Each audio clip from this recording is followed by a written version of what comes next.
کلی از صداهای شما همچنان درباره معضل سگ‌گردانیه. دیگه اونا رو من پخش نمی‌کنم با اجازهتون. بریم یه فیلم ببینیم در همین باره بیاین. این آدم قلاده نبسته به سگش، گربه خیابون اومده کشته.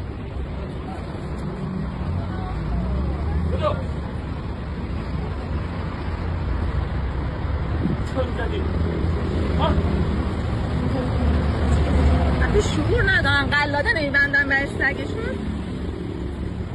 تموم کرد. سگش رو قلاده نزده، سگ حمله کرده یه گربه رو اینجوری کشته. دریده پاره کرده کشته. بعد طرف سگه رو داره دعوا میکنه، میگه این چه کاری بود کردی؟ رفتیم خونه، بعد بری تو اتاق بشین و کارهای بعدت فکر کنی. من تو رو اینجوری تربیت نکردم که گربه میبینی حمله کنی به دری. بعد ممکنه به جای این گربهه یه انسانی، بچه‌ای چیزی باشه که هست. هر چند وقت یه بار یه بچه‌ای رو اینا حمله میکنن، میدرن، بعضا هم متاسفانه فوت میشه. حالا شما به جای گربه جاهای مختلف آدم بذارید. باز یه عده سگشونو بدون قلاده میارن بیرون، حرفم نمیتونی بزنی، مسئولینم که کاری نمیکنن.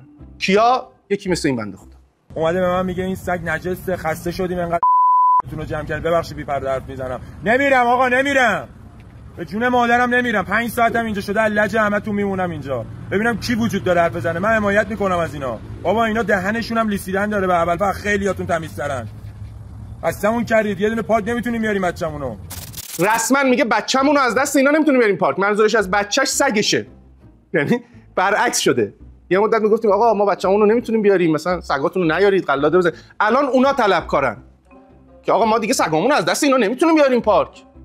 این وضعیت هم درست نمیشه جز با دخالت نهادهای حاکمیتی، شهرداری، شورای شهر، مجلس، نیروی انتظامی و قانون بذارن اجرا کنن.